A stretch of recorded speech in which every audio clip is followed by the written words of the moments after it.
Hello, everyone. I'm Tony. This is Ange, and here's Daz. We're the admins of the Back to the Future, the musical fans Facebook group, which I created after the show opened in Manchester. Our group now has over 2,300 members. We also regularly post to our BTTF musical.fans Instagram and BTTF musical fans Twitter accounts. But today we're joined by one of the original cast members of Back to the Future the Musical from the Manchester performances and now at the Adelphi Theatre in London. It's Mark Oxtoby. Hello. Please hello everybody for joining us. How are you? That's all right. You're welcome. Thank you. Thanks for inviting me. Obviously, we're going to get on to talking about your roles in Back to the Future the Musical and some of what it's like to be in the show. But we thought we would just kick off trying to understand a little bit more about your extensive theatre career, if that's okay. Extensive makes me sound old, doesn't it? Yeah. Over Here's to you, an old actor that's going to tell you about all his theatre shows.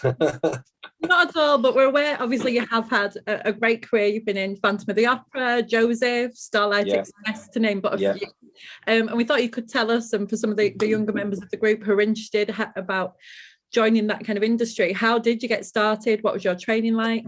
Right. So I started when I was 8 years old.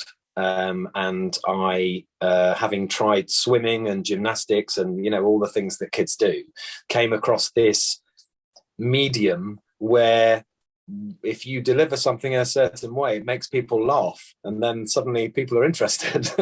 And that just got me hooked. And I think that's definitely where my love of comedy came from. And that then progressed into, doing a few shows kind of regionally in and around the Midlands area where I was born. And then when I was 16, I did my first equity contract. Back then you had to do a certain number of weeks to be able to get your full equity card, without which you couldn't audition for a West End show. Now it's quite different. But then, so you'd kind of scrabble around doing panto or weekly rep or whatever it was. And I managed to wangle myself a job. I say wangle, I really did wangle this job as a stunt man. Never been a stuntman. In and around horses in a Wild West show, playing, unsurprisingly to anybody that's seen me in anything I've ever done, a stupid deputy. Anyway, I had a brilliant time. I was 16, dressed as a cowboy. I had a great time. Say no more. And I got my weeks towards my equity card, and then did a few more jobs and started to work with people who'd been in the industry longer, who had been to drama school as an adult, whereas I'd kind of been as a kid and been shipped off every weekend to like a drama workshop thing. So found myself going, oh, well, I don't know what I'm doing. I need to go to drama school and learn how to perform properly. So I was very fortunate and had a choice of 3 schools of Central, Guildford, or ALRA, which is the Academy of Live and Recorded Arts. Guildford, although it's a brilliant school, very in a nutshell, was a no-no because the head of the course said, oh, I see you play the drums. You can play the drums in the Christmas show. And I was like, I'm not coming here to play the drums. I want to learn to act. So that was a no. And Central, I just didn't feel was quite right for what I wanted, more comedy stuff at the time.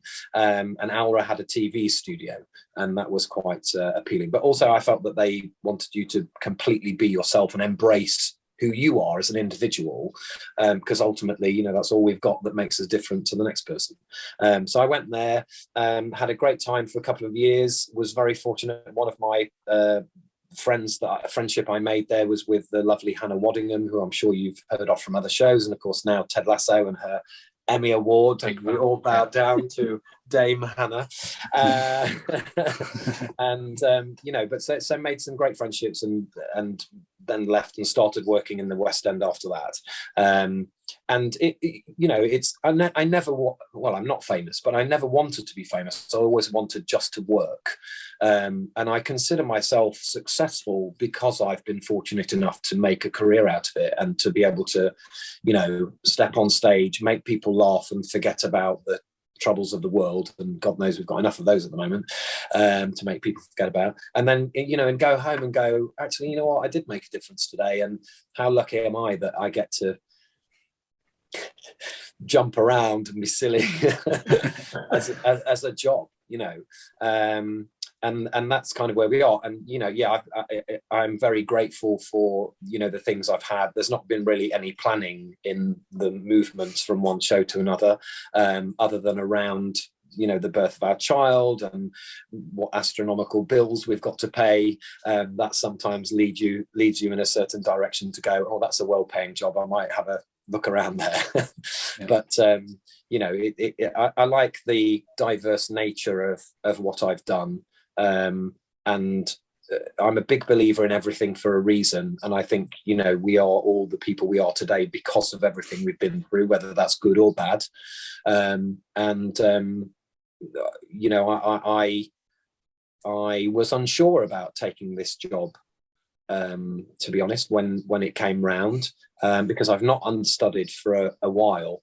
But, you know, being a believer in everything for a reason, cut to press night, obviously there was a reason to take this job. So, you know, I hope that answers the question.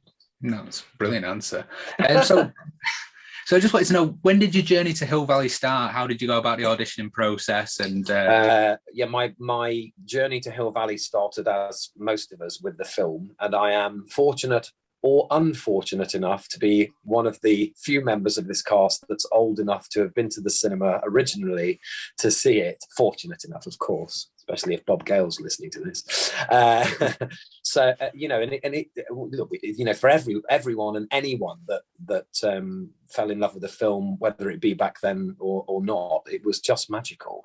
But cut to this show, I'd finished Phantom of the Opera, and had a year out where I'm sure you're aware, but suffered with skin cancer. Excuse me. Unfortunately, it cost me my nose. So in our house, we're not ever allowed to say, don't cut your nose off to spite your face. But the lovely surgeons have gifted me with a new nose that's slightly larger than the one I asked for, I hasten to add. But nevertheless, it's comedy nose, literally. And so it was my first audition back after that. And I didn't know at that point that the original creatives were involved with the show. So for me, I have to say it was probably another 80s film that was being turned into a musical.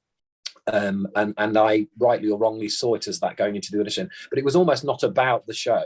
It was about putting myself out there again and working out whether I can still pull the, you know, same rubbery faces without pain, and if I can still sing without it being uncomfortable. And, you know, so it was a real kind of learning process. So I went into the audition actually going, it doesn't matter whether I get the job or not, I just need to prove this to me.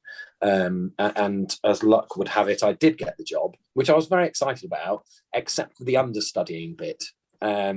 As I say, I'd not understudied for quite a few years, and having played one of the principals in Phantom for 3 years, which, you know, is a show that I love and a role that I absolutely adored.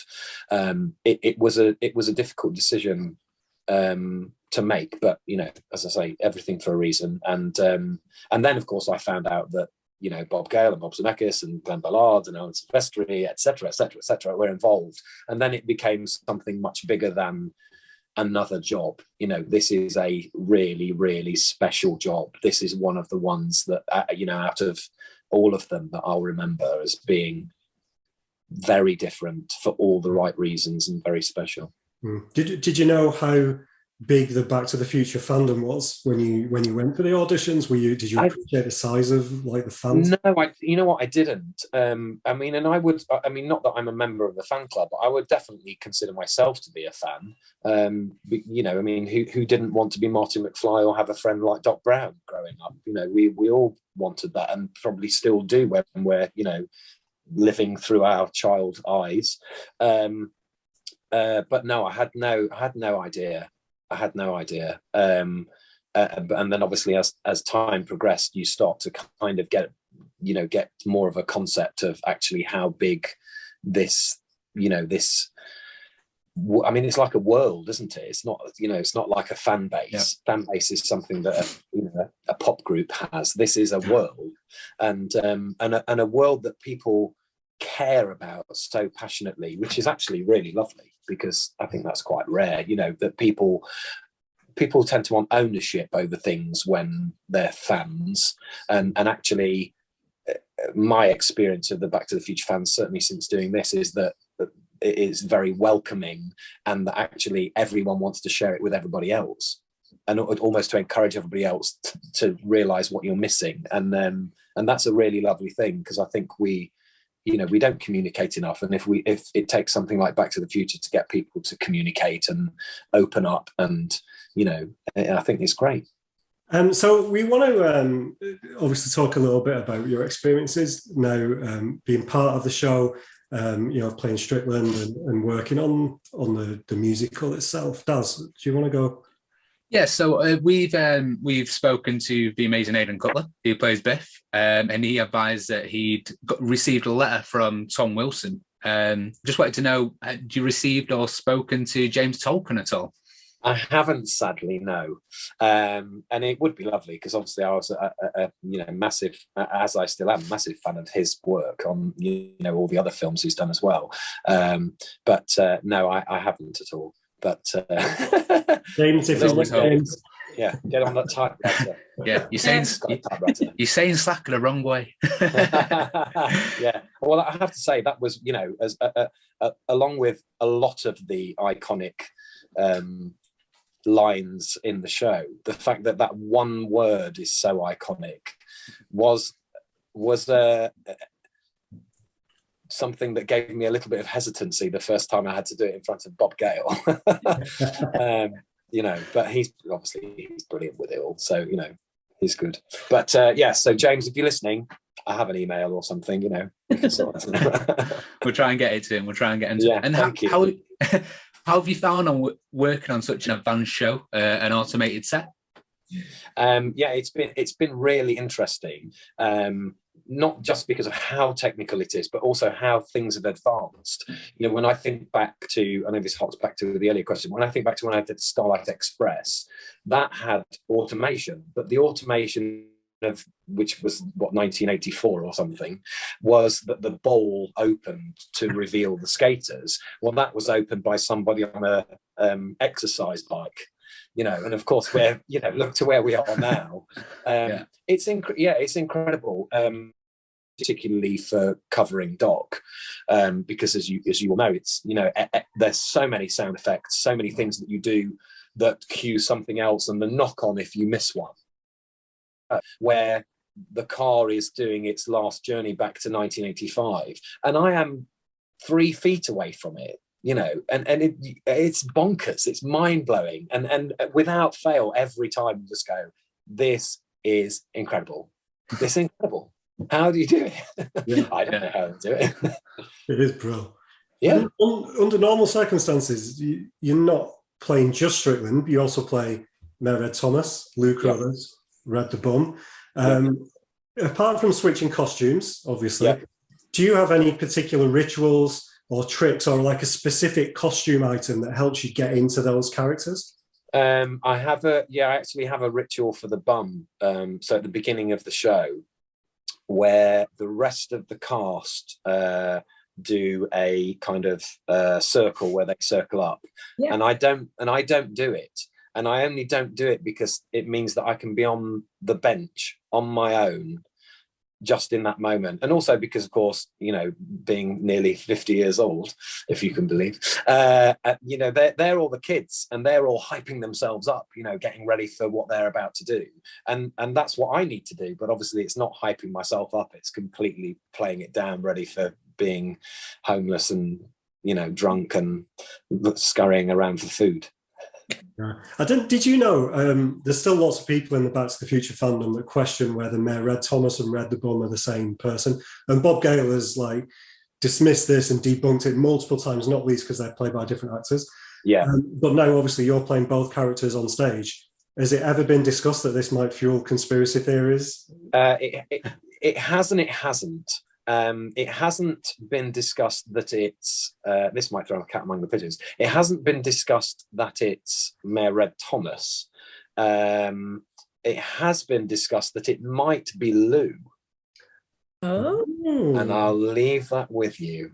We like it. We like yeah, and you know what? I really like that. I really like that, especially because you think at the bit at the beginning where Mayor Goldie Wilson comes down saying, you know, elect me, and who is stood at the side? You've got the clock tower lady and the bum. Yeah, real role reversal. We like that. Yeah, we're going to keep spreading that one. Yeah, let's talk a little bit about being an understudy. And you mentioned this before. We did want to obviously get into this and also into press night. Yeah. Daz? Yeah, so I mean, obviously you discussed before. How do you go about getting a job as an understudy? Do you have to audition separately, or are you just asked as part of the role? Or? Yeah, normally, so each of the roles are also called tracks. And I suppose just because when people are thinking about how, you know, that person will go from here to there or whatever else, I guess I might be wrong. I've been wrong before.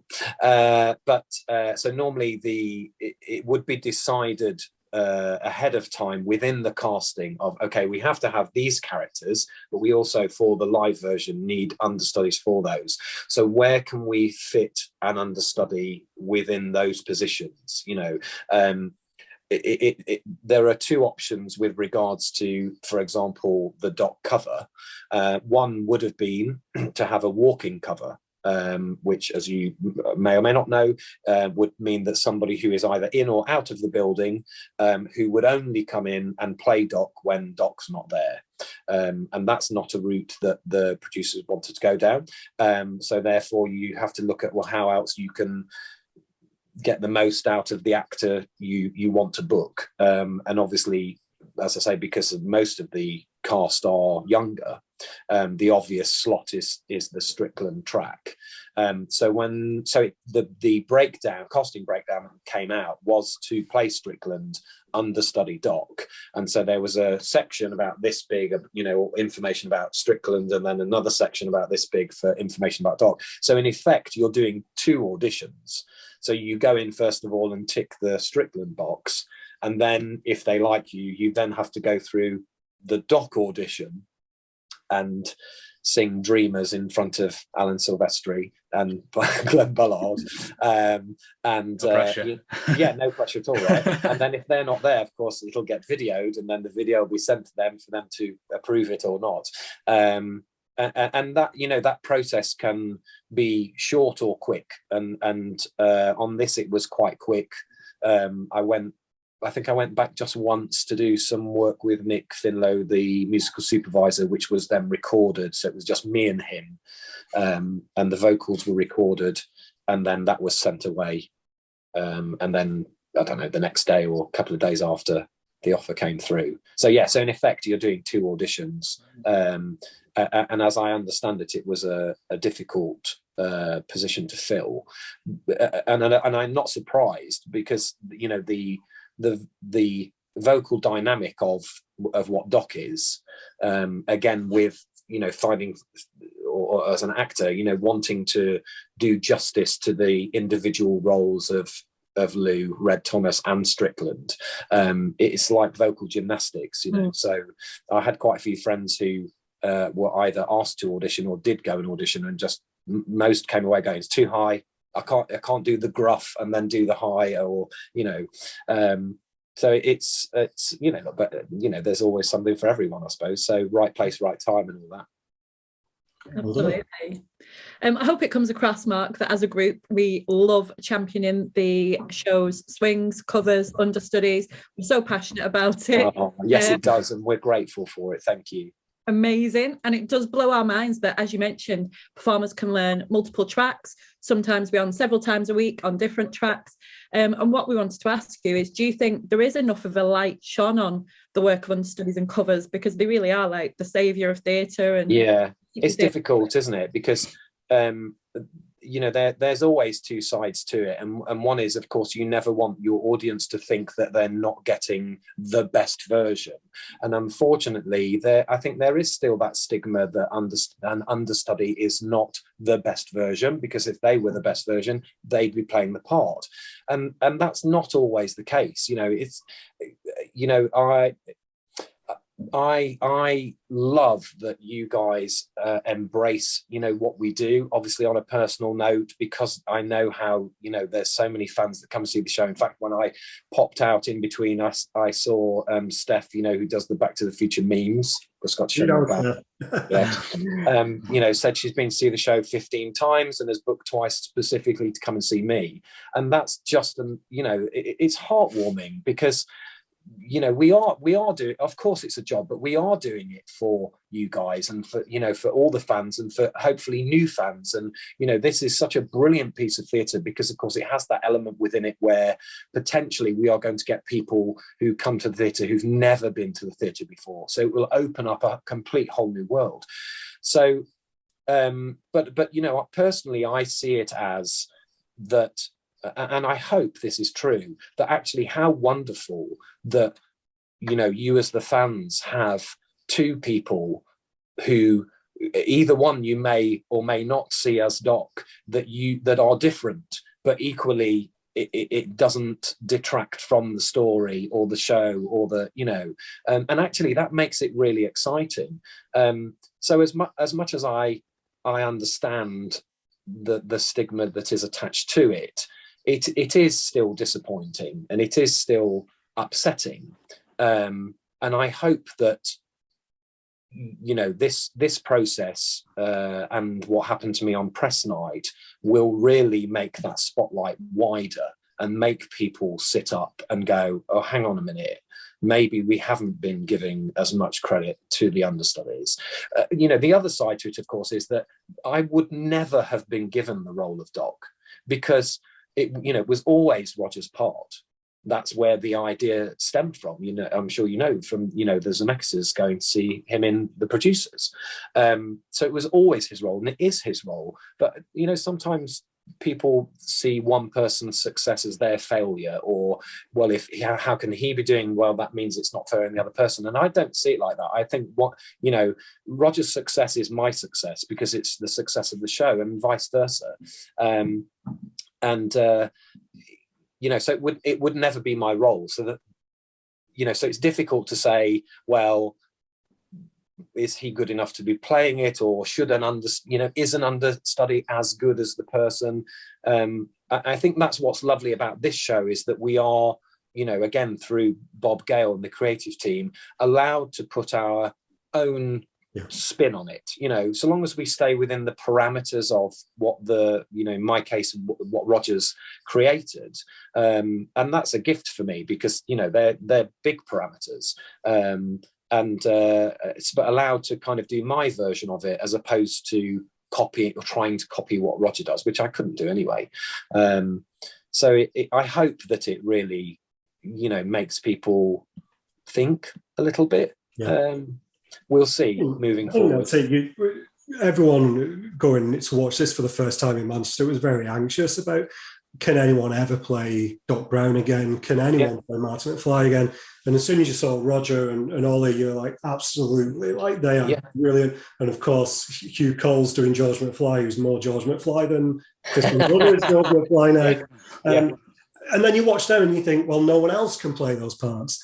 And then, of course, we start to see some of the understudies and covers step in, and then you go, oh, they can do it too, but it's a little bit different again. And you realise, I mean, Bob was telling us, like, his dream is that there's multiple productions of this going on at once, and you've got various companies doing it. And it shows that it's possible. Like, you could easily have a Broadway production, a West End production, a touring production. Absolutely. So we're looking forward to that. Yeah, for sure. And I think, you know, what it proves categorically, and I'm sure they were probably worried about this, but what it proves categorically, I mean, I'm sure you remember, Tony, when Will went on in Manchester, again, with very little rehearsal, and was brilliant and saved the day. But, you know, that, along with what happened to me going off the Doc on press night, it categorically proves what we all know, that the show is the star. Yeah. You know, Back to the Future, the story is the star. And I think that will always be the case. You know, whatever angle somebody comes at one of these characters from, so long as they have the truth of the story within it and the truth of that character, it will always work because it will be believable, you know. Yeah. And I think as long as you hit those certain markers within the character, you know, people then, because you do as a fan, don't you? You want to trust that somebody's doing justice to it, because it's as we were saying, it's a world, it's our work. It's, yes, Bob wrote it, but now it's, you know, we're the protectors of it almost. Yeah. Let's talk a bit about that on press night. I know we'd organised a nice big meetup like we had for all. We were all in the porterhouse. We were downstairs having a few drinks. We were all excited. Wow. And someone, like, we were checking our phones, like, you know, oh, what's happening? Like, we'd seen the DeLoreans down at the Corinthia Hotel, and someone had posted in our group saying, press night's cancelled, Roger Bart's got COVID, and Angie's poor face, she nearly cried. Yeah. But what obviously we know what happened after that, but how much notice did you get that you would be going on as doc that night? I found out at about 12:15 or 12:30, and I was actually literally just walking through the door to go to an appointment or something, and David, our company master, David Massey, our company manager, put my teeth in, and his first words were, "Are you sitting down?" And you just know. I mean, I have to say, I don't think even when he said that, I expected him to say that Roger's got COVID. I don't know what I expected, but I didn't expect that. You can imagine there were a few expletives. Anyway, but by the time I got into the theatre, was probably about half 1, 2 o'clock, something like that.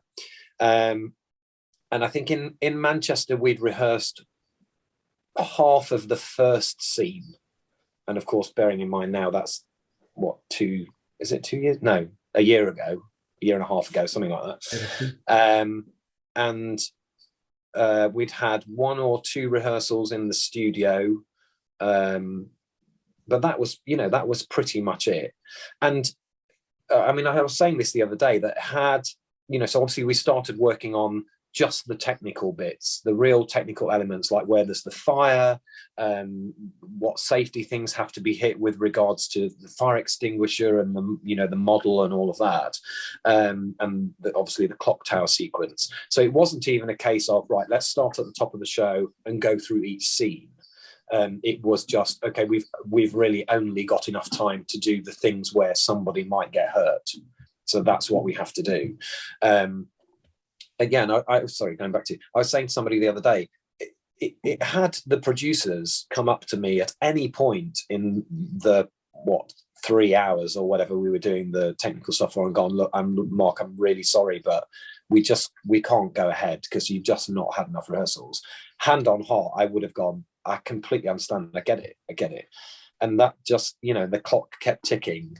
And it didn't happen. And I kept seeing a few of the producers, coming through the door in the auditorium, and was going, okay, just ignore that and carry on with what you're doing. And, la, la, la.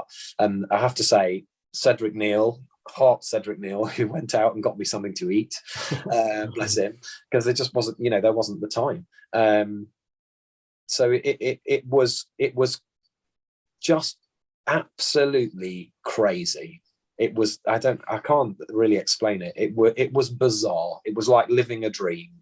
At points a nightmare, but mainly a dream. But and the only option to do, it's like, well, I suppose with any crisis, although crisis in the theatre, that I just had to stay completely calm and go, okay, yeah, all right, yeah, I've got that bit, okay, move on. And of course, at this point I had no costumes, so costumes were kind of being pulled from here, there, everywhere. Does that fit? No. Okay, let's do this, or we'll put those on. We've got to take those trousers up, or you wear those shoes for that, or this for this, so of course every moment that the door shut in the dressing room after we couldn't rehearse anymore, excuse me, and I sorry. And I was kind of going, okay, I've got 5 minutes to myself. I'll just kind of breathe and go, what the hell is going on? and just try and stay calm. And then Mark, can we try for your wig, please? Can we do this? No. Of course, you've got to go. Yes, of course, please come in. And so weirdly, it becomes about everybody else, you know, and not about you. But you know, but it was a gift, and the gift is that because I'd had no rehearsal, I had to go out and show everybody what I can do. You know, because I'd not, well, actually I haven't still, but there was a plan that I was going to have a show watch, and that ended up not happening because I think somebody was poorly and wasn't there, or they had to go on for a cover or something. So I've, you know, never seen the show. So I you know, and I mean, and literally the moments I was in Doc's lab were the first time I've ever set foot in Doc's lab, you know. And I'm sure you saw, but I had no idea whether, you know, the Coke bottle opener was, or you know, switching off the projector or the screen or the thing, or, you know, and literally it was like, check the photo, and then go, is he checking the, oh, he's checking the photo, so I must do the screen. Okay, where's the screen? Oh, it's there. Okay, you know. And of course it adds to the chaos of it. But yeah, but I mean, you know, obviously just something I'll never, ever, ever forget. And weirdly now will forever be part of West End history, which is incredible, really. You know, but amazing night. Yeah, and you know, and the fact that and I have to say, you know, the support from you guys, from the audience, was just incredible. You know, and I mean, and I think that shows more than anything else. You know, celebrate the understudies, say who's on, because it's exciting. It's exciting because, as you know, and in some ways more exciting if you've seen the show 10 times already, because what's, you know, oh, this is going to, you know, something, the energy is going to be, the energy is always different when there's somebody else on, as I'm sure it is in the auditorium. This company's, you know, within the cast are brilliant at supporting. We have a very lovely saying, which is shove with love. So if you're working with somebody and they're slightly in the wrong place, you give them a push to help them out. But, you know, we all kind of embrace that. And that's definitely what Ollie was doing to me on press night. Well, it didn't show. The three of us were in the audience that night when you was away. It was spectacular. All of the things you've said about not being sure where things are, it did not show. Absolutely amazing. Oh, well, there you go. Job done, right? Yeah. I mean, I've been on one once and I just could not figure it out or feel safe. Right. How do you feel going across the stage on a hoverboard? Oh, well, so yeah, now it's fine. But when I started practicing in Manchester, and I'd go on it every day during warm-up, and I felt like I'd kind of got all right. And then one day I absolutely stacked it, and it really set me back. And I was just like, you know what, I can't do it, guys, can't do it. And am I right in thinking that in Manchester it was all on the hoverboard, or am I making that up? 21st century, I'm talking someone about. Someone did say that there was a lot more on the hoverboard, and yeah, it's all like merged into one now for me. Yeah, of course. Yeah. I think there was definitely a lot more. Anyway, and that really set me back, and it just gave me the fear. So, and then of course, unfortunately, because of the pandemic, we just separated ways, me and the hoverboard, thank goodness. And then when we started this time, Darren, who's our associate choreographer, and Chris, the choreographer, were like, look, we want to get you a spare so that you can have it at home and practice. And this was just for the other bit, let's say, you know what that is, without giving any spoilers away, my normal bit. And I was at home, and my beautiful daughter Lily was my hoverboard coach, and she was really strict. And I won't tell you what she said, but literally she's going, Dad, you're pathetic, useless. What are you doing? Come on, go on the carpet. And I was like, absolutely not. There's a lip. She was like, oh, what's wrong with you? So anyway, so she kind of bullied me into doing it, and again, press night with the hoverboard bit in 21st century. I think at beginners, Darren, again, the associate choreographer, came back and said, are you going to do 21st century? And I was like, yeah, why not? I mean, I spent most of that day saying, no one's going to die. Well, maybe my career, but, so it was like, well, if we're going to do it, we may as well do it all. So that actually was the first time I'd ever done that bit in 21st century on the hoverboard. Now it's fine, but then It's just so nerve-wracking. I went on it once and I'm like, it's nope. sensation, isn't it? I'm like you, I just couldn't do it again unless I got coached. Yeah, that's it. But I think now, fortunately now, because obviously I have to do it every day, it's fine. But I still am very aware of its ability to control me, because there are 3 settings on it I have to share with you. So if somebody's been naughty and moved it to the advanced setting, it can go quite quick, and it's a shock. Real. All right, we're nearly out of time now. No pun intended. But I think let's start to wrap it up now. Daz, if you want to take the first question in this last section. So yeah, whether playing Doc, Strickland, or any other character, what is your favourite scene to perform and why? Oh gosh. Okay, so it's as Doc. My favourite scene is in the diner in Act 2, when in effect you are saying goodbye to Marty, and it just I absolutely, it's so heartfelt and such a beautiful moment, and the real rounding off of their relationship, and that thing between them, where that it's just that father son, I don't know, uncle friend,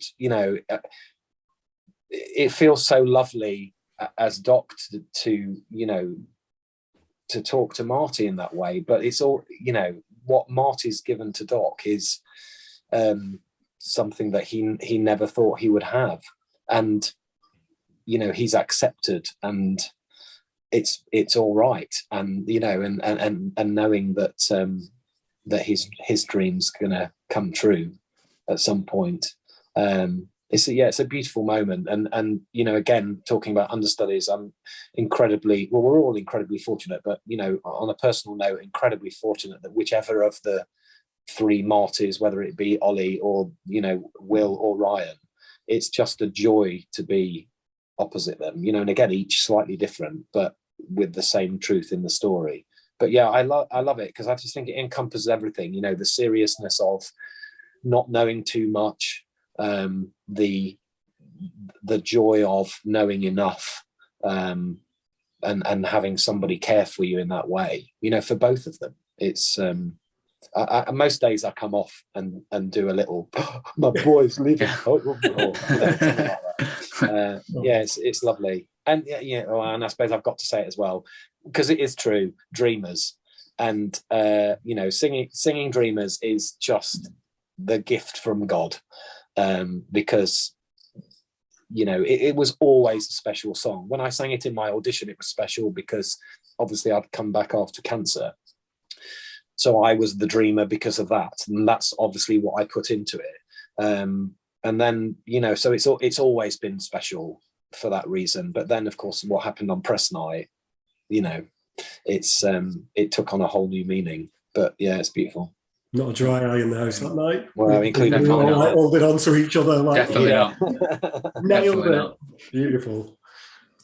Alongside your lovely wife Dawn, Yes. Mark, we know you have the Clever Little Films screenwriting and filmmaking company. Over the years you've been nominated and won quite a few awards.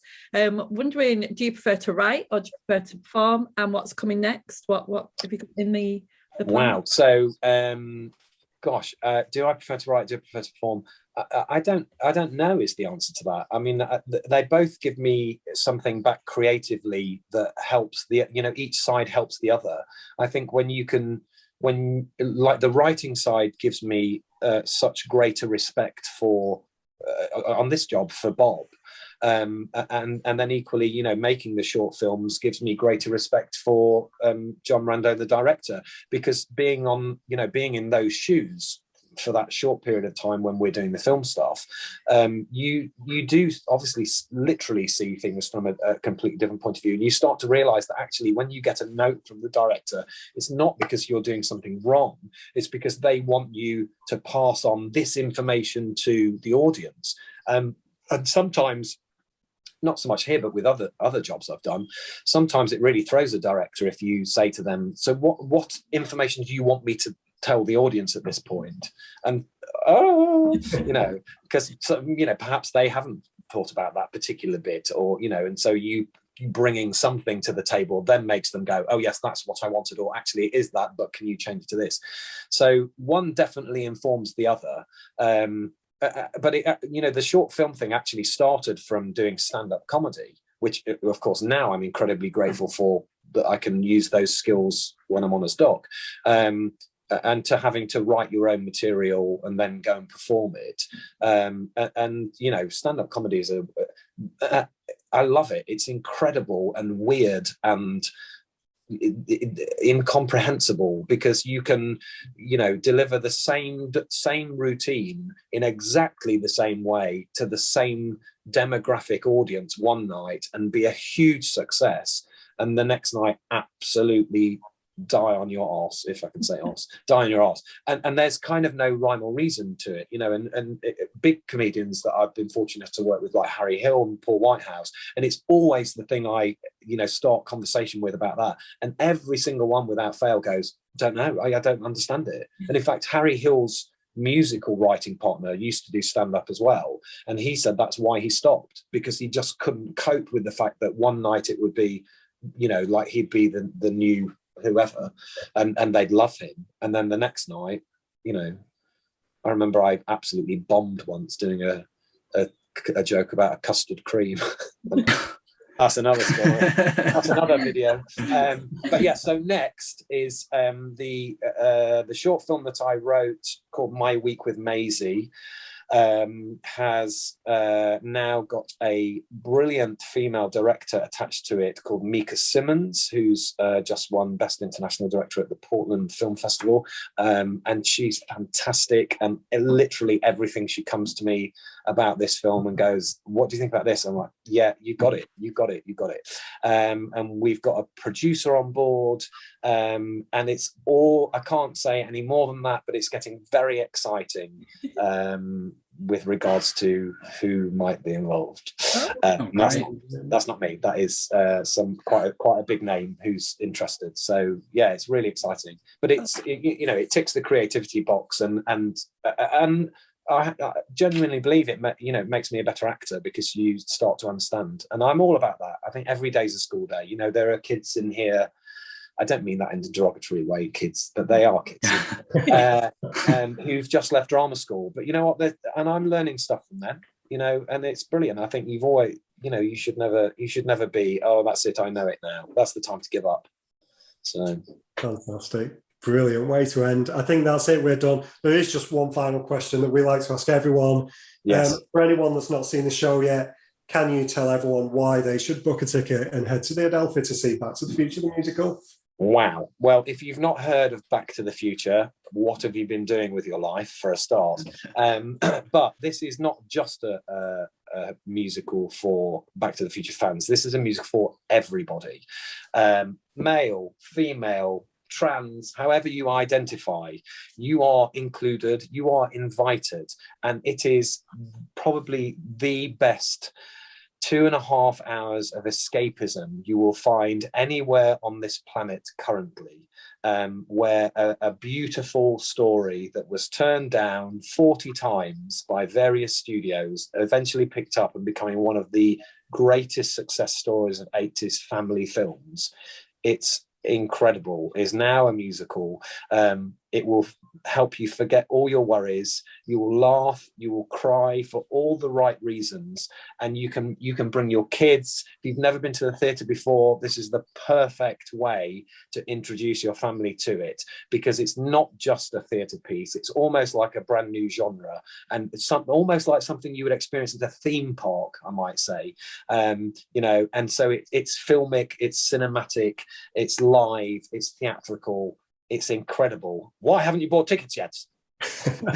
Nicely put. And in our opinion, it is the best new musical. So for anyone watching this before the 21st of January 2022, go and vote for Back to the Future, the musical, for best new musical. We'll put the link in down below. WhatsOnStage Awards. Let's get it winning some awards, I think. Yeah, Mark, 100%. thank you so much for your time. Thank you. Shows that Thank you. Really appreciate it. Some fantastic answers. We can't wait to share this with everyone in the group.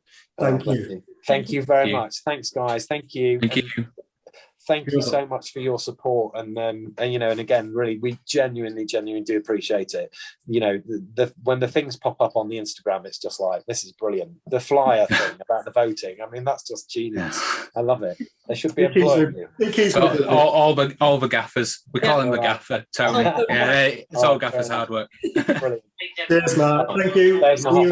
Thank you so much. Thank you. See you soon. Thank you. Bye. Bye.